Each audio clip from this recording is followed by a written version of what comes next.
নয়, আল্লাহ মানা নবী মানা নয়, নবী মানলেই আল্লাহ মানা হয়। কথা বলেন ঠিক কিনা?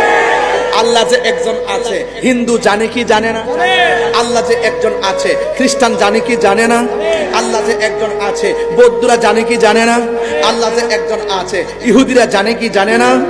এরপরও তারা মুমিন নয়, একমাত্র কারণ একটাই, তারা আল্লাহকে জানে, চিনে, বুঝে, কিন্তু নবীকে জানে কিন্তু মানে না। এই জন্য জানার নাম ঈমান না, মানার নাম হলো ঈমান। কথা বলেন ঠিক না বেঠে? এই জন্য শুধুমাত্র দুনিয়াতে এসেছি খাওয়া দাওয়া ফুর্তি করার নামই জিন্দেগি নয়।